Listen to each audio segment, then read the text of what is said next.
Comment l'intelligence artificielle va assurer la sécurité du voyageur? Le but du jeu de l'intelligence artificielle, c'est d'agréger de la donnée, de s'adapter au comportement de chacun, de comprendre les usages de chacun, et donc à ce titre de pouvoir apporter une réponse en temps réel à la personne en fonction de son niveau de stress.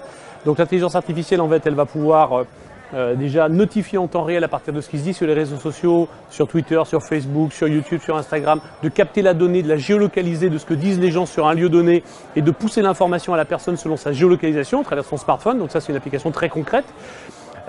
L'autre possibilité, c'est bien évidemment à partir de boutons préprogrammés, de dire je me sens pas bien, j'ai un accident, je me sens agressé, etc.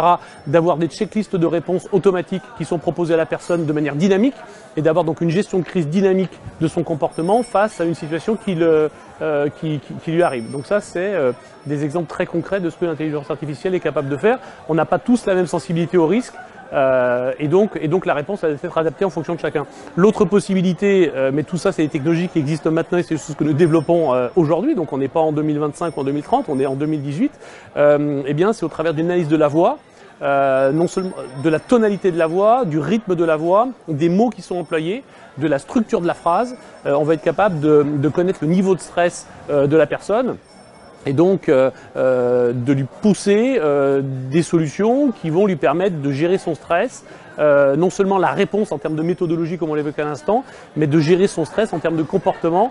Et donc, alors on peut dire n'importe quoi, mais parce que ça dépendra de chacun, mais lui passer une musique, lui passer des images sympas, de le détendre, ou de lui proposer un lieu de rendez-vous qui est un peu plus paisible, loin de la cohue, loin de la foule, ou loin du comportement où elle se sent agressée, où elle se sent en insécurité. L'intelligence artificielle, comment elle peut faire en sorte d'améliorer la politique voyage? Moi personnellement, je trouve que la politique voyage c'est insupportable.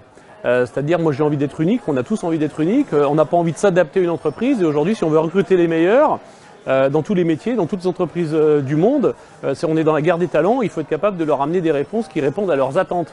Et donc l'intelligence artificielle, finalement, elle permet de profiler chacun, de très vite comprendre quel type de personne on est et d'adapter donc de manière dynamique avec en sous-jacent derrière des contrats cadres qui ont été signés bien évidemment par la politique voyage, mais à une politique voyage qui là aussi est dynamique, qui répond à l'attente de chacun. Certains vont vouloir dormir dans des petits hôtels de famille, d'autres vont vouloir dormir dans des appartements, d'autres vont vouloir partager un appartement avec peut-être des étrangers à un moment de voyage, d'autres vont être très sensibles à l'éco-responsabilité de leur voyage.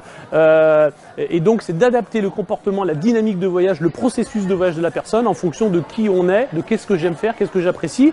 Et le système est apprenant, c'est-à-dire au fur et à mesure, il voit mon comportement, je peux interagir avec la politique voyage, dire ça j'ai aimé, ça j'ai pas aimé. Et donc la machine, elle va comprendre qu'est-ce qui me correspond à moi. Et donc encore une fois, en respectant des enjeux qui sont des enjeux d'optimisation économique pour l'entreprise, et de s'adapter au mieux à chacun de ses salariés et non pas d'avoir un truc rigide et figé comme on a depuis 30 ans.